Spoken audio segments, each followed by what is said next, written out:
Bonjour à toutes et à tous. Bienvenue dans cette nouvelle interview. Je suis très heureuse aujourd'hui de vous retrouver pour accueillir Christine Renard. Bonjour Christine.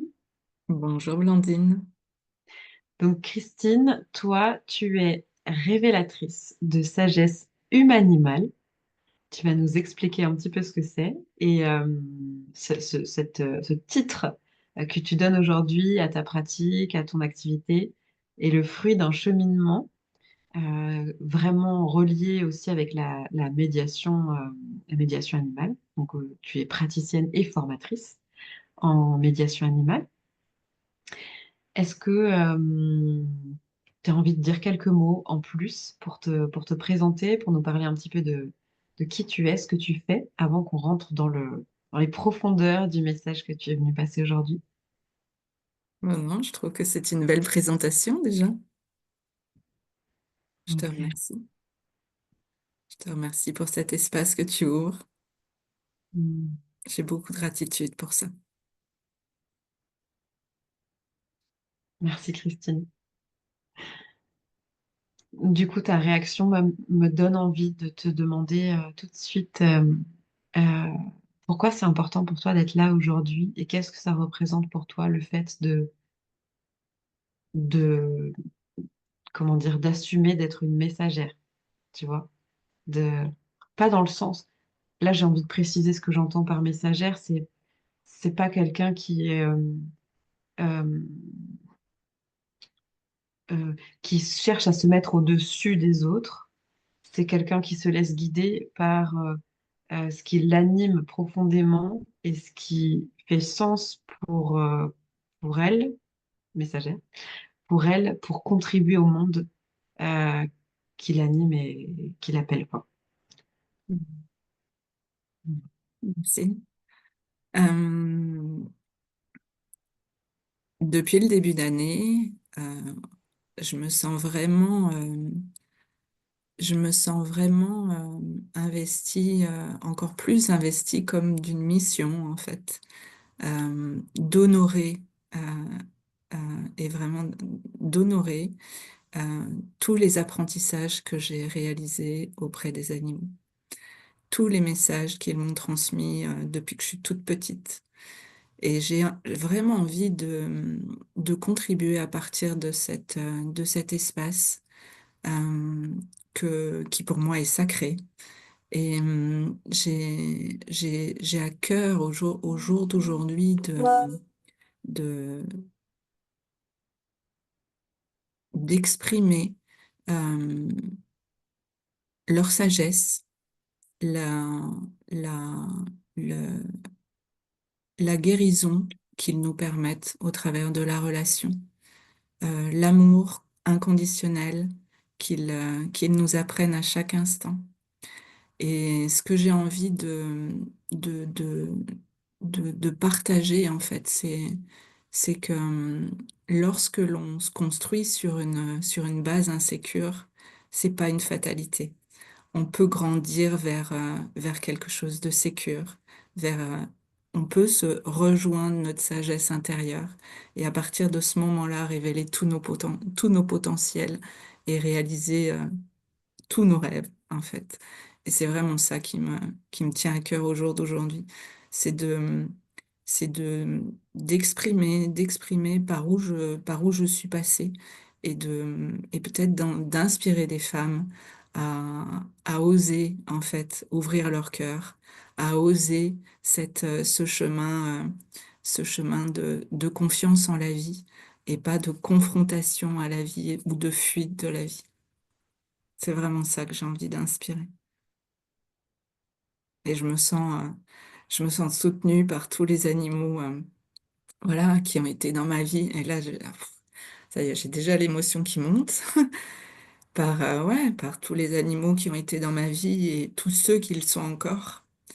Euh, Parce que à plusieurs reprises, en fait, j'ai eu ce sentiment d'être à côté de la relation. Qu'en fait, on avait deux chemins parallèles, mais qu'on n'était pas ensemble, en fait. Et au jour d'aujourd'hui, et ensemble, en fait, c'est ensemble dans notre cœur, en fait, c'est relié de cœur à cœur. Et aujourd'hui, au jour d'aujourd'hui, j'ai vraiment envie de transmettre ça.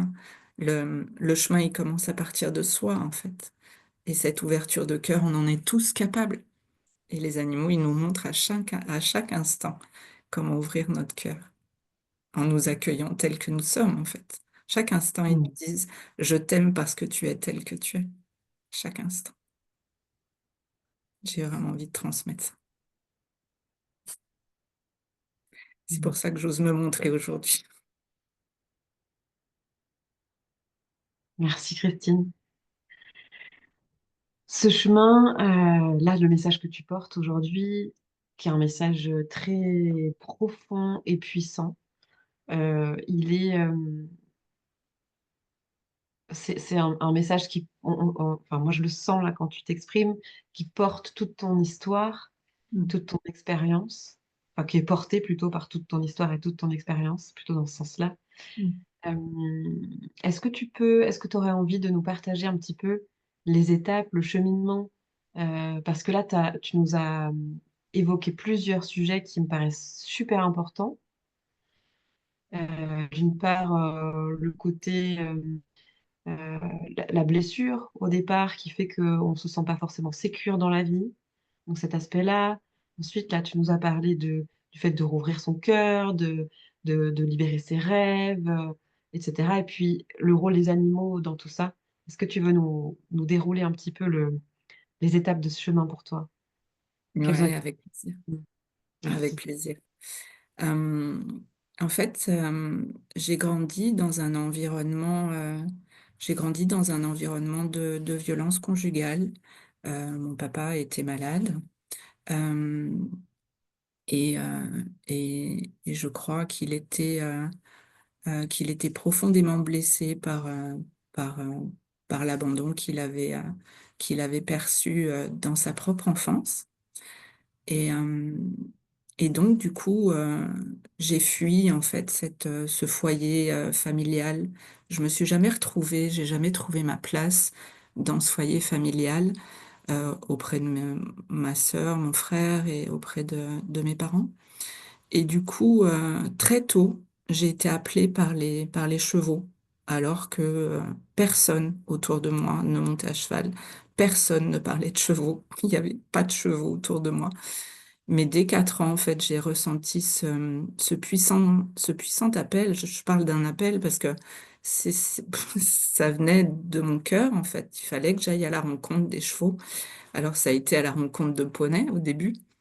Et puis ça m'a pas lâché en fait. Et c'est vraiment devenu une motivation pour moi que d'avoir des chevaux dans ma vie, mais même pas pour monter sur leur dos, juste être avec eux en fait. Et, euh, et du coup ensuite, j'ai fait des pieds et des mains pour aller dans le centre équestre qu'il y avait à côté de la maison. Et puis, ce que je me suis rendu compte plus tard, c'est que mon père m'avait soutenu dans cette démarche parce il nous avait fait inscrire avec l'école au club hippique. Et puis, donc, je me suis construite sur un style d'attachement insécure euh, alors qu'on peut même nommer de type évitant. Donc j'ai fui en fait tout mon monde intérieur. J'ai comprimé tout mon monde intérieur. J'étais froide émotionnellement. Je suis devenue froide au fil des années émotionnellement. J'étais plus en contact avec mon intériorité en fait. Et puis et puis j'ai évolué comme ça dans ma vie. J'ai fait 5 ans de droit. Je suis devenue juriste. J'ai monté les échelons en cabinet de conseil dans cette quête en fait d'être légitime, dans cette quête d'être aimée, dans cette quête d'être reconnue. Mais à l'époque, je voyais pas qu'en fait la reconnaissance, la légitimité, c'était à moi que je devais enfin c'était moi qui pouvais la reconnaître. Et, et ensuite, j'ai, il y a eu toutes ces années, donc il y a eu 20 années en cabinet de conseil, en cabinet juridique, où j'ai commencé tout en bas de l'échelle, secrétaire juridique, et puis j'ai monté les échelons, et puis je suis devenue directrice juridique avec une grosse équipe à encadrer. Et puis tout ça, ça se faisait dans la confrontation, en fait. J'étais pas avec la vie, j'étais contre moi-même. J'étais pas connectée à mes besoins, j'étais pas connectée à mes envies. J'étais juste en train de chercher à prouver quelque chose, à prouver ma valeur, en fait. Et par là même, à prouver la valeur des autres. Parce que ce qui comptait pour moi, dans ce cheminement, c'était aussi d'élever les autres. Et je me suis rendu compte de ça. Depuis toute petite, en fait, j'aspire à élever les autres, j'aspire à les tirer vers le haut, en fait. Et, euh, et donc, il y a eu un premier cheval qui est arrivé dans ma vie en 1999. Il s'appelait Sueno. Et Sueno, ça signifie rêve en français. Sueno, c'est espagnol. Sauf qu'à l'époque, bah, j'avais pas vu que j'étais en train de connecter à mon rêve, de réaliser mon rêve. Et ce petit cheval gris, il est resté 20 ans dans ma vie. Et puis, euh, on a, en fait, on a cheminé ensemble, mais sans être ensemble. Ce que je disais tout à l'heure, j'étais pas dans la relation avec ce petit cheval. Et parce que moi-même, j'étais pas en relation avec moi-même, donc je pouvais pas lui laisser un espace pour qu'on se rencontre en fait. Et ce petit cheval est décédé. euh, euh, et il est décédé le premier jour où j'ai voulu, où j'avais l'intention de faire ma première séance de médiation. Mais entre-temps, en fait, ce qui s'est passé, c'est que j'ai eu un accident de cheval avec mon autre cheval qui s'appelle Getotov. Et ce cheval, en fait, euh, il avait des problèmes respiratoires. Il faisait des bronchites chroniques à répétition.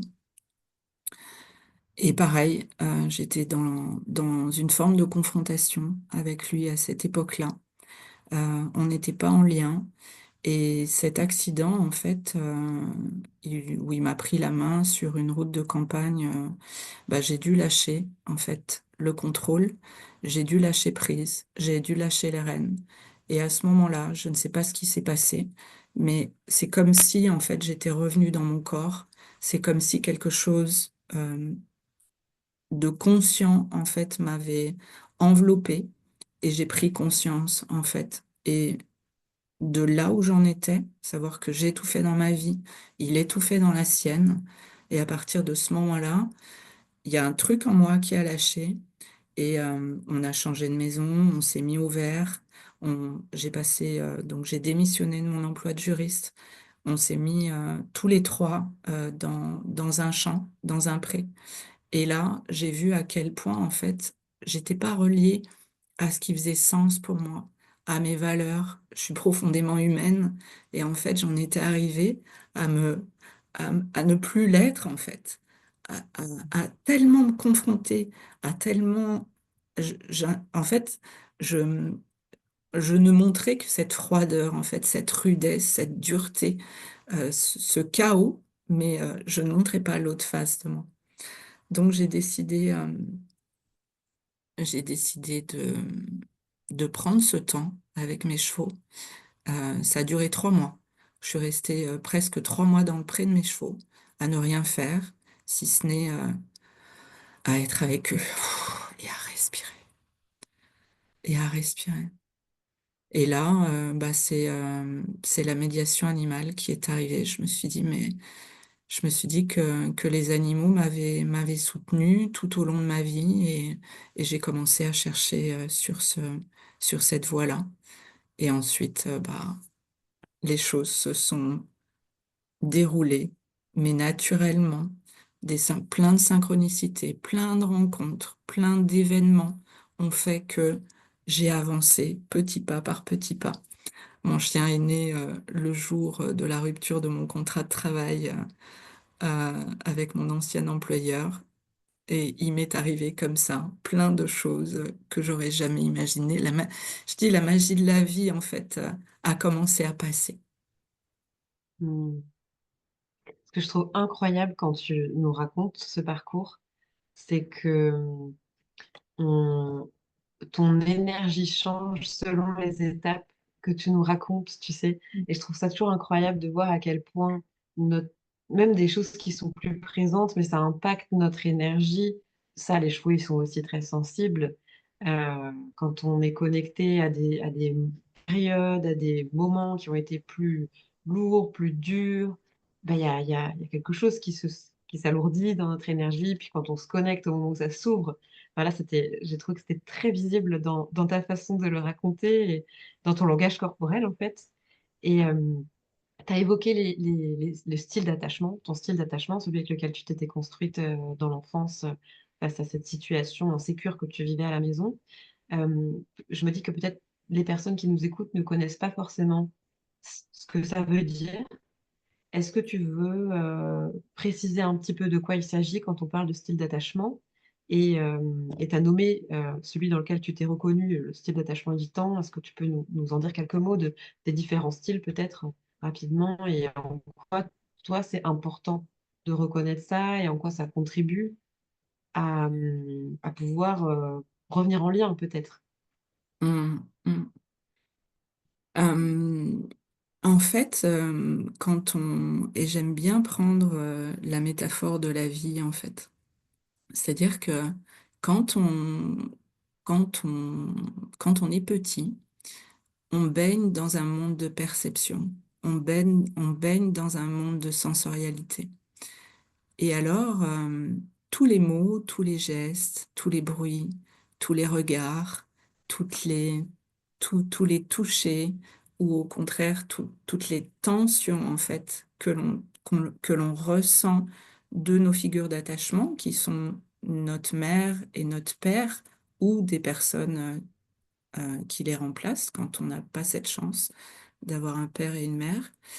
Eh ben, en fait, toutes ces perceptions que l'on capte au travers de notre corps, en fait, elles elles viennent nous faire percevoir des messages comme quoi on n'est pas assez.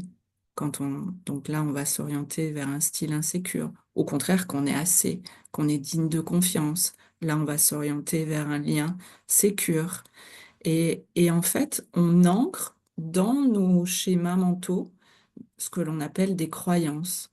Euh, euh, il- des croyances, alors il y en a plein, on va pas toutes les passer. Mais en fait, il y a des personnes qui partent sur le chemin de l'école de la vie avec confiance parce que elles ont éprouvé au travers de toute cette sensorialité, toute cette perception qu'elles étaient dignes, qu'elles étaient assez, telles qu'elles étaient, elles étaient aimées en fait, elles étaient profondément aimées. Et du coup, elles ont ancré en elles un socle d'amour de soi, d'estime de soi, de confiance en soi. Et celles-ci, elles prennent un chemin vers l'autonomie. Elles grandissent vers l'autonomie. Elles peuvent aller explorer le monde en étant dans leur axe et le cœur ouvert.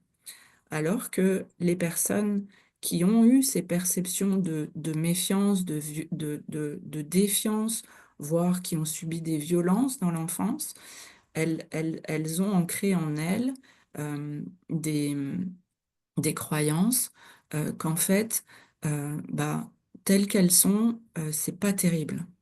Telles qu'elles sont, elles méritent pas en fait de recevoir cet amour auquel elles aspirent, celle de leur mère en premier, celle de leur père. Et du coup, elles, elles, elles, elles restent coincées dans un espace qui n'est pas la réalité. Et là, elles commencent à se perdre de vue, en fait, parce qu'elles ne sont plus reliées à leur corps, à leur cœur et à leur corps. Elles sont reliées aux attentes des autres, à ce qu'elles supposent que les autres attendent d'elles. Et là, du coup, elles n'ont de cesse de faire, de faire, en fonction de ce qu'elles supposent attendu d'elles par les autres.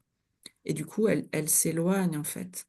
Il y a deux chemins mais pour moi, ces deux chemins, mais ce serait trop long d'en parler là. Mais ces deux chemins, ils mènent au même endroit, en fait. Sauf qu'il y a un chemin qui se vit dans la souffrance et dans la dépendance. Moi, j'ai vécu beaucoup de dépendance dans ma vie, soit affective ou autre. Il y a un chemin qui se fait dans la souffrance et la dépendance. Il y a un autre chemin qui est plus direct, qui est un chemin, d'autonomie. Hmm. Et sur ce chemin, donc quand euh, a priori on est dans la population globale, il y a une plus grosse proportion quand même de personnes qui développent un attachement insécure. Euh, donc on peut, à différents degrés évidemment, mais on peut se retrouver dans ce que tu nous partages là. Et toi, pour toi, et c'est le message que tu passes aussi aujourd'hui, les animaux sont de précieux enseignants, une Mm. ressource vraiment précieuse pour nous aider à Ouais. revenir sur ce chemin de revenir dans notre corps, revenir dans notre cœur. C'est d'ailleurs pour ça que tu as fait de cette pratique quelque Mm. chose de central aujourd'hui dans ta vie. Est-ce que tu peux Mm. nous parler de ça, de comment les animaux justement contribuent à nous aider sur ce chemin? En fait, les animaux, je trouve qu'ils nous montrent à chaque instant que eux satisfont à leurs besoins et que c'est légitime de satisfaire à son besoin, en fait. Et en fait, l'animal, il nous offre un espace de projection. Il nous offre un espace de projection pour voir ce qui a besoin d'être soigné à l'intérieur de nous. Mais l'animal, lui, il vit en fait. Chaque instant, il vit. Et ce qu'il nous apprend, pour moi, c'est deux choses. C'est la présence à soi et l'amour inconditionnel. L'amour inconditionnel de soi et de chaque partie de soi et de chaque partie de chaque être qui nous entoure. Qui je suis, moi, pour demander à être aimé si je ne suis pas capable de m'aimer moi-même? Qui je suis, moi, si je demande à être aimé à l'autre alors que je ne suis pas en capacité d'accueillir cet autre dans ce qu'il est et dans ce qu'il vit à cet instant-là? Pour moi, c'est ça qu'ils nous apprennent. Ils nous apprennent en fait à voir à l'extérieur, dans ce miroir, à identifier nos besoins, à répondre à nos besoins, voir que nos besoins sont légitimes. Et, et en fait, il se passe quelque chose de ce style-là, en fait.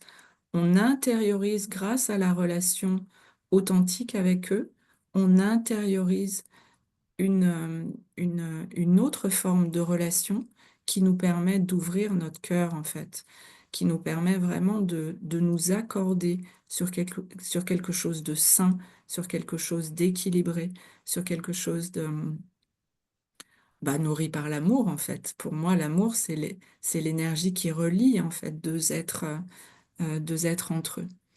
Pour moi, c'est ça qu'ils nous apprennent. Et, et c'est pas pour rien qu'il y a autant d'animaux dans nos vies. Je pense que, voilà, c'est... Mais il faut les regarder, il faut prendre le temps de les observer, il faut prendre le temps, il faut leur laisser leur liberté d'expression, les contribuer en fait à leur bien-être, parce que plus on va euh, les, leur laisser ces espaces en fait, et plus ils vont contribuer à nous élever en fait, je pense. Hmm.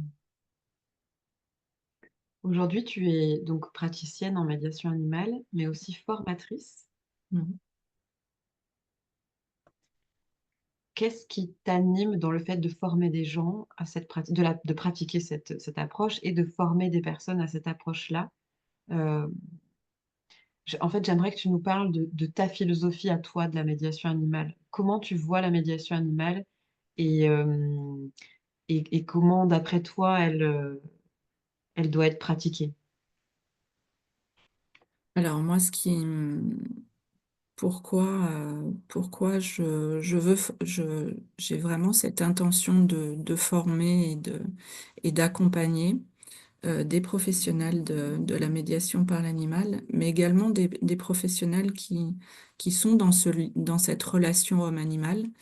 Euh, c'est, euh, c'est vraiment pour développer une pratique éthique et consciente de ce qui se joue dans cette relation homme-animal.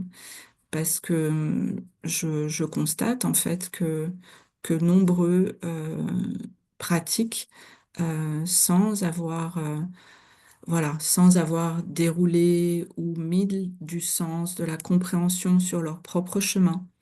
Et du coup, sont eux-mêmes dans la projection, alors que c'est un espace sacré que l'on ouvre entre la personne accompagnée, l'animal et nous-mêmes.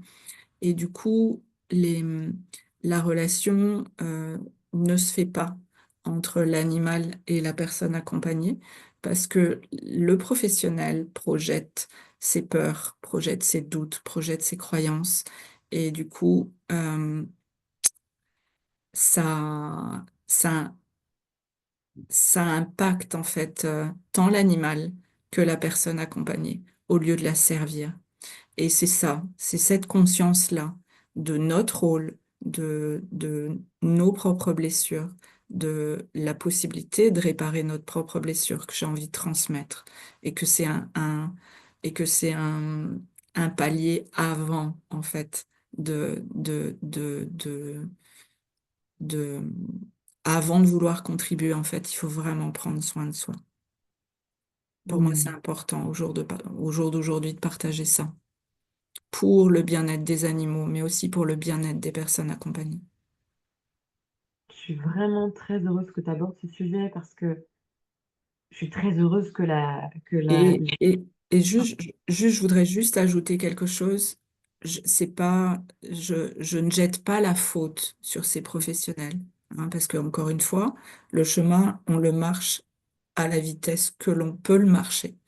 Et à chaque instant, on est au bon endroit. Mais pr- mettre de la conscience sur ça et de se dire, OK, j'ai peut-être un espace à venir regarder, à venir nourrir, à venir prendre soin. Voilà, juste ça. Mais je ne veux pas porter de jugement ni dire, voilà, c'est de votre faute et non, je ne veux pas aller sur ce terrain-là. Et oui, oui, justement, je trouve que c'est très important d'amener cette notion parce que donc, euh, de façon très, à mes yeux, très heureuse, il y a de plus en plus de personnes qui se tournent vers la médiation animale et j'en suis vraiment ravie que les animaux puissent prendre plus de place dans nos vies aujourd'hui et nous apporter toutes les ressources que tu as mentionnées pour nous élever en tant qu'humains et pour euh, faire ce chemin de guérison de notre blessure d'enfance sur laquelle on s'est construite. Je te rejoins, mais tellement. Et je suis aussi extrêmement d'accord avec ce que tu pointes là sur l'importance d'être aidé dans ce détricotage, parce que, comme tu dis, c'est pas de notre faute quand on se fait prendre au piège par nos projections en tant qu'accompagnant, hein. C'est juste très, très important de développer sa capacité à le voir et à pouvoir intervenir à ce moment-là pour replacer les choses à la bonne place. Et encore une fois, moi, je suis convaincue que, par exemple, c'est aussi, à mon sens, un des enseignements de beaucoup d'animaux et des chevaux, en particulier, le fait que on ne fait pas notre chemin tout seul et que c'est très important de s'entourer et de s'entourer dans ce chemin qui est particulièrement profond et puissant de devenir un accompagnant avec les animaux, mais même sans, d'être accompagné pour avancer dans la justesse. Et comme tu disais, ne pas amener, ou en tout cas amener de plus en plus de clarté sur ce qui nous appartient, ce qui est de l'ordre de nos projections en tant qu'accompagnant, pour que ça ne vienne pas polluer l'espace d'accompagnement, que ça ne vienne pas faire quelque part une entrave au processus de la personne accompagnée. Et ça, vraiment, je trouve que c'est un sujet qui est très, très, très important à mettre sur la table parce que, ben voilà, c'est des métiers qui sont en plein essor. Ça peut sembler facile. C'est sûr que les animaux amènent par eux-mêmes énormément de matière pour nourrir nos accompagnements. mais ça ne nous dédouane pas de ce chemin de responsabilité là dont tu parles. Et je trouve que c'est super important d'amener Mhm. ça. Ouais. Et et moi, ce que je partage vraiment, c'est que il y a pas de magie, en fait, des animaux. La magie, il y a de la magie dans nos vies, mais ce processus de médiation, voilà, qui se déroule, en fait, il est relié à plein de processus. Et je trouve que c'est pas suffisamment enseigné, en fait. C'est quoi qui provoque un comportement? Un comportement, c'est pas, il sort pas de nulle part en fait. Le comportement, il est relié à un besoin, il est relié à cette zone de sécurité ou d'insécurité. Et et c'est tout ça. Et en fait, ça démarre par une perception. La perception, elle crée une pensée. Et la pensée, bah, soit elle va générer une émotion plutôt favorable, enfin plutôt sympa, plutôt pas sympa. Et du coup, un comportement, parce qu'on va s'orienter soit dans une zone de protection, soit dans une zone d'ouverture. Mais ça, c'est un cheminement qu'il faut comprendre, qu'il faut intégrer, et déjà pour soi. Dire, c'est, encore une fois, c'est pas de ma faute si je privilégie la fuite ou l'agression. C'est juste que je suis dans un système de protection. Mais ça, il faut le voir, parce que pour être capable de le voir chez l'autre, il faut pouvoir être capable de le voir déjà chez soi.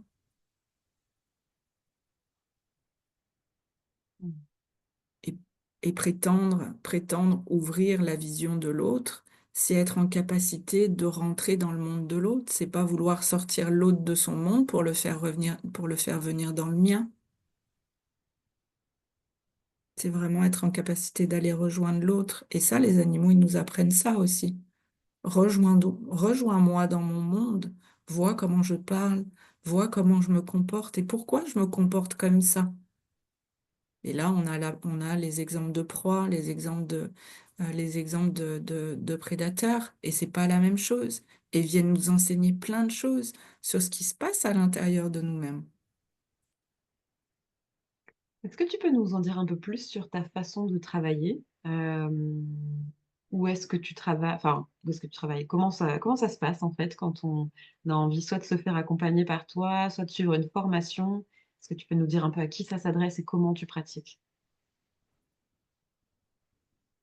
Euh, Alors au jour d'aujourd'hui, la pratique de terrain va s'arrêter. J'ai pris cette décision-là parce que mes animaux sont vieillissants et que j'ai vraiment cette envie de leur offrir voilà, un espace de bien-être, mais pas qui ne soit plus dans le travail, même s'ils s'épanouissaient beaucoup dans le travail et qui sont encore en demande de continuer. Donc moi, la pratique de terrain, je vais l'arrêter. Mais je pratiquais surtout avec des chiens et des cochons d'Inde et également des chevaux, parce que pour moi, chaque animal venait toucher l'humain à des espaces différents et produire une transformation, en fait, une prise de conscience différente dans le corps, dans les schémas de pensée. Et le cochon d'Inde, pour moi, par exemple, c'est cet animal qui nous relie à notre petit enfant intérieur, qui nous relie à la part la plus vulnérable et la plus sensible à l'intérieur de nous.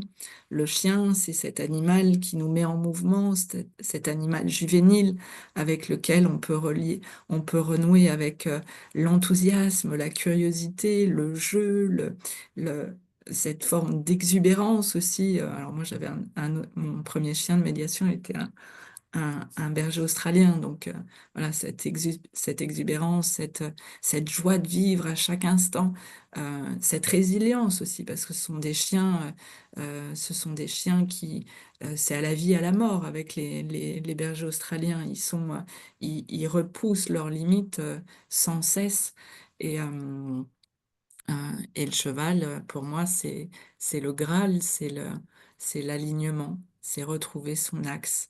Euh, et donc, comment j'accompagne? Bah, j'accompagne déjà à rencontrer les animaux dans leurs besoins, observer. Je pratique beaucoup l'observation pour être en capacité de faire ces liens entre voilà ce que l'on voit de l'animal au travers de ses comportements, de ses émotions, de son langage et les ponts qu'on peut faire en fait pour soi. Donc ça, c'est une première phase de l'accompagnement. Observer, voir ce qui appartient à l'autre, ce qui appartient à moi, voir ce que je projette dans la rencontre avec cet animal, avec qu'est-ce que je me dis dans ma tête quand je vois tel ou tel animal, comment je m'identifie à lui, comment je me différencie de lui, comment je m'individualise finalement. Et, et ensuite, je travaille beaucoup sur des mises en situation au travers le jeu, parce que pour moi, le jeu, c'est un processus naturel de développement. Quand on est petit, on apprend tout par le jeu.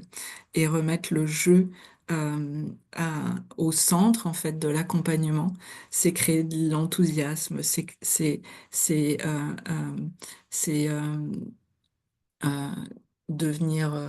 euh, devenir capable de trouver des stratégies pour atteindre tel ou tel résultat.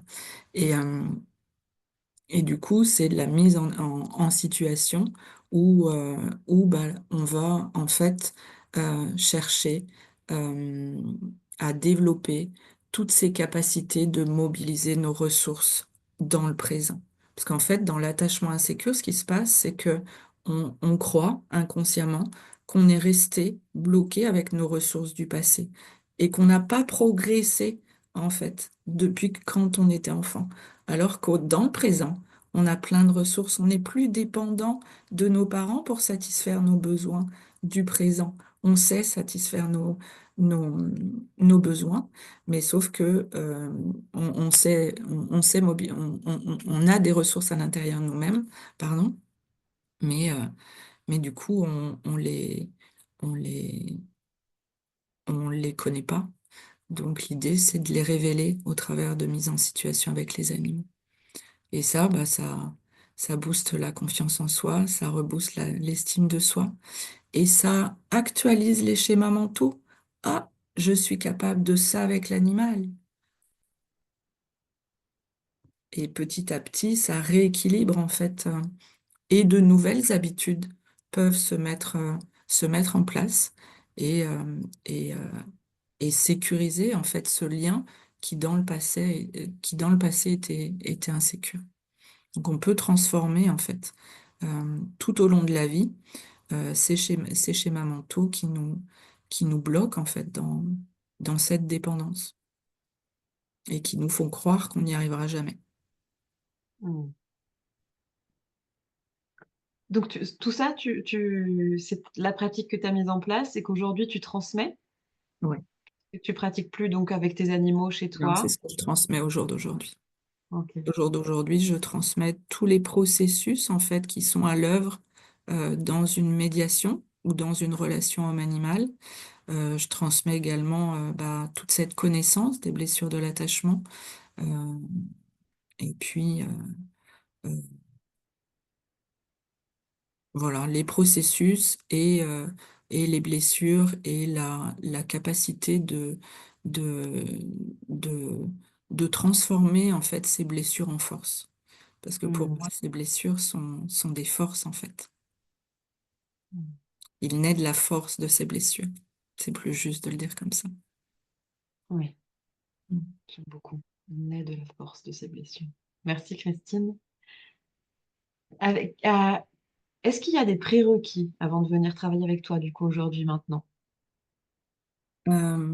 Les prérequis, c'est d'être professionnel, c'est d'être déjà professionnel et d'avoir une première expérience en médiation par l'animal ou dans sa discipline, ça peut être un éducateur canin, un comportementaliste canin, d'avoir une première expérience pour déjà avoir vu des choses, avoir vécu des choses, Euh, d'être ouvert à la connaissance de soi, de se sentir prêt à investir ce chemin qui ramène à soi. Euh, voilà, c'est mes prérequis.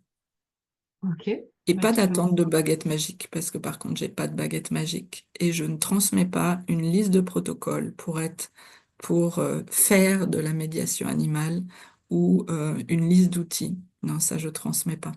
Je transmets une philosophie, en fait. Une philosophie et, euh, et, et des connaissances qui sont, en fait, toutes les connaissances que j'ai acquises en 14 ans, parce que je me suis énormément formée. Et donc, c'est un condensé de toutes ces formations que j'ai faites qui, chacune, m'ont éclairé sur quelque chose de particulier qui venait nourrir cette relation homme-animal. Merci Christine. J'ai deux questions fétiches lors des interviews que j'ai envie de te poser du coup. La première, ce serait, euh, pour moi, c'est toujours important de connecter notre contribution comme ça, donc à la fois au sens que ça a pour nous, à notre cœur, etc. Donc ça, tu nous en as parlé, le sens que ça a par rapport à toi, ton histoire de vie. Et du coup, j'aimerais savoir quelle vision collective tu as. Quelle est la vision collective que toi, tu souhaites nourrir, à laquelle tu souhaites contribuer à travers ce message, à travers ton activité, à travers ce que tu mets en œuvre. Je veux vraiment, pardon, je veux vraiment contribuer à la paix et à l'harmonie entre l'humain et les animaux et la nature. Parce que la nature aussi a une grande place dans ma vie. Euh, je veux vraiment contribuer à ça. Voilà. Qu'on se rappelle, en fait, qu'on appartient tous à un ensemble et qu'on est tous interreliés et que si je fais mal à l'autre, je me fais mal à moi. C'est, c'est ça. Et ma deuxième question, du coup, ce serait si tu devais aujourd'hui résumer là, le message que tu veux faire passer en une phrase, qu'est-ce que tu veux, qu'est-ce que ce serait? La phrase, l'essence du message que tu veux diffuser aujourd'hui.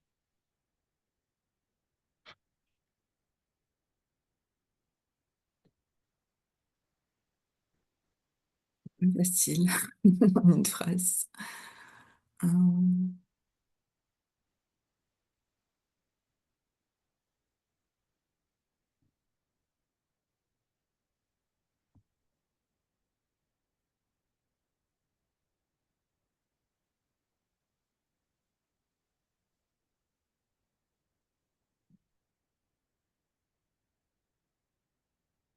Ouvre ton cœur dans le regard des animaux.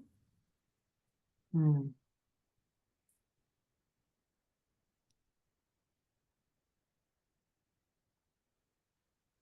Que tu veux rajouter quelque chose? Ton mot de la fin, qu'est-ce que ce serait? Mon mot de la fin, c'est, c'est une grande gratitude pour toi, Blandine.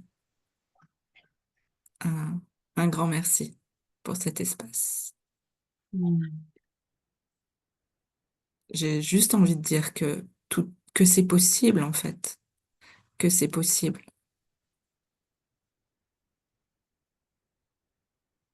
Merci Christine, vraiment merci.